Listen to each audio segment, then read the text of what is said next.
On May 25, 1978, a bag wrapped in brown paper was found in the parking lot of the University of Illinois in Chicago. The sender's address showed the location of Buckley Crist, a professor of materials development who taught at Northwestern University at Evanston. The package was returned to the owner, but the professor was surprised because he did not sign for the package and was sure that another person wrote its address. He turned the find over to campus security. As soon as the guard opened the paper packaging, the bag exploded. A low-power improvised bomb slightly injured his arm. The case was attributed to the revenge of an offended student, and the sender was not immediately caught. This was the first experience of the sensational Unabomber, the underminer and genius Theodore Kaczynski, to whom this issue of Infographics is dedicated. Almost a year later, on May 9, 1979, a second explosion occurred within the walls of the university when the envelope was returned in the same way to graduate student John Harris. He escaped with minor burns, so the case did not attract much attention either. On November 15, 1979, a device of a similar design ended up on board an American Airlines plane flying from Chicago to Washington. Fortunately, due to an incorrectly set timer, the bomb did not go off, instead causing a lot of smoke.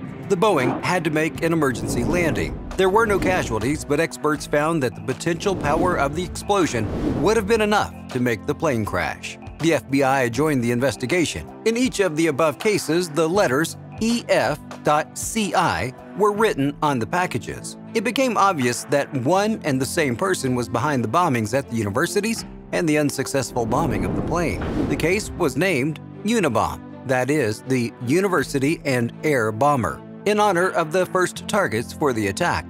The name was quickly picked up by the press, and the mysterious terrorist was nicknamed Unabomber. Another bomb, sent in the summer of 1980, was embedded in Sloan Wilson's then popular book, The Ice Brothers. On June 10th, she lay on the desk of Percy Wood, president of United Airlines, based in Chicago. When the man opened the package, shrapnel from the explosion seriously injured him, hitting his thigh, face, and arms. The police tried to find at least some kind of connection between the victims, but were left with nothing. The explosive examination puzzled them even more. The Unabomber made bombs at home from common materials available in every store: wood, fishing line, nails, and duct tape. The terrorist did his best not to leave any traces, not a single fingerprint or a particle of DNA. For example, he ripped off a package from batteries and also used glue made by himself from melted deer hooves. Moreover, he deliberately placed false evidence in each bomb, which he deliberately hid away in the hope that investigators would seize on this trail. The first clue was a metal plate with the initials FC hidden at the end of the pipe. Another clue was found in an unexploded bomb. It was a note: "Wow, this works. I told you that it would. RV." For each package, he used stamps featuring the American playwright Eugene O'Neill.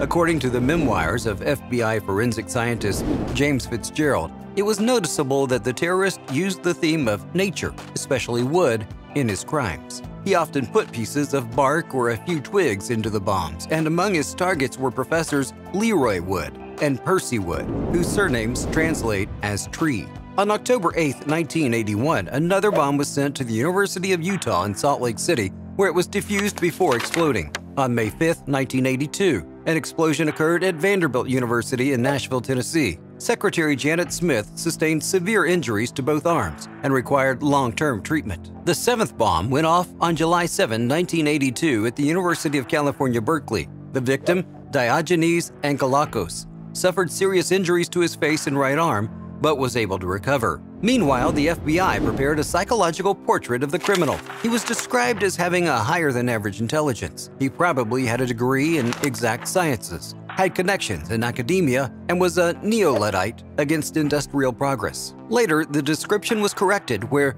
the terrorist was described as a blue-collar, a member of the working class. On May 15, 1985, another explosion took place at the same University of California.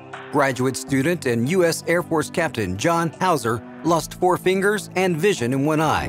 On June 13th, police miraculously defused a bomb in Auburn, Washington. To the horror of criminologists, the Unabomber's wares became more sophisticated and destructive. The 10th bomb exploded November 15th at the University of Michigan in Ann Arbor. Professor James McConnell received a letter from Salt Lake City asking his graduate student Nicholas Sueno, to open. The explosion destroyed the professor's kitchen, and Sueno suffered multiple burns, wounds, and lost his hearing. On December 11th, Sacramento home appliance store owner Hugh Scruton noticed what looked like rubbish in his parking lot. When he took the find in his hands, an explosion thundered. Shrapnel struck his heart and caused instant death. A similar attack took place February 20th, 1987 in Salt Lake City. A bomb disguised as a piece of wood seriously injured computer shop owner Gary Wright. More than 200 fragments were counted in his body, and the damaged nerves in his left hand could not be restored. Then we managed to find witnesses who saw the Unabomber at the time of the installation of the explosive device. Police circulated a composite of the suspect, a middle-aged, mustachioed man in a hood and aviator sunglasses. At the time, the mysterious terrorist became a priority target for the FBI. 125 agents were involved in his search. The task force opened a hotline to receive inquiries-related calls and promised a reward of $1 million for anyone who could provide valuable information. After a 6-year hiatus, the perpetrator sent 2 bombs at once. June 22, 1993, Charles Epstein of the University of California opened the package, and the explosion lost several of his fingers. 2 days later, the second bomb was delivered to Yale University to Professor David Gelernter.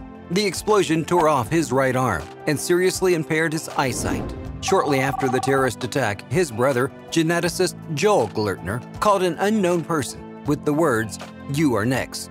Other scientists received similar threats. On December 10, 1994, the head of the Burson Marsteller PR agency, Thomas J. Mosser, opened a parcel in his home and became the second victim of the Unabomber. On April 24, 1995, the third murder occurred. The bomb was delivered to Gilbert Brent Murray, president of the California Forestry Association. In June, letters came to the editorial offices of the Washington Post and the New York Times. In these messages, the terrorist, calling himself the Freedom Club, stated that he would continue his activities if the publications did not publish his manifesto. Attached to the letters was an impressive essay entitled Industrial Society and Its Future. The FBI leadership and the U.S. Attorney General spoke in favor of the publication because in this case, there was hope that one of the readers would identify the author. But among the publications, they were supported only by the erotic magazine Penthouse. While the controversy continued, on June 28th, the terrorist sent a letter to the San Francisco Chronicle, where he threatened to blow up a plane leaving Los Angeles. The next issue of the Washington Post was released September 10th. Each copy was accompanied by an 8-page insert called the Unabomber Manifesto. Soon, the hotline started receiving more than 1,000 calls a day. Most of them were useless. But in February 1996, the FBI received a call from David Kazinski, director of a homeless youth shelter. He claimed that the Unabomber was his brother, Ted Kazinski. After the publication of the manifesto, David's wife asked to reread it carefully and check if Ted could be a terrorist. David skimmed through old letters and essays from the 1970s that Ted had sent to newspapers to protest technology. The wording in them, the style of the language, and the arguments given completely coincided with the words in the manifesto. David loved his brother, and only after months of deliberation decided to contact the FBI. He demanded that his name never be surfaced, but the very next day after the arrest, the information got into the press. On April 3, 1996, an unkempt man named Ted Kazinski was found in a small hut on the outskirts of Lincoln, Montana. In his hideout, he kept a cache of explosive components, many manuscripts with notes on making bombs, a copy of the manifesto, and a deadly package ready to be shipped. Before becoming the Unabomber, Theodore Kaczynski was a recognized genius. Even as a child, those around him admired his intelligence. The boy was obsessed with mathematics. At the age of 16, he entered Harvard. At 20, he received his doctorate. And at 25, in 1967, he became the youngest assistant professor at the University of California. Professors praised his research, but he was indifferent to students who often complained about him. At the end of June 1969, Kaczynski unexpectedly quit his teaching job and returned to live with his parents, and 2 years later moved to Lincoln, Montana, where he built a hut with his own hands. Receiving financial assistance from his family, the hermit spent his savings on buying land and later on making bombs. In 1978, Kaczynski worked for a short time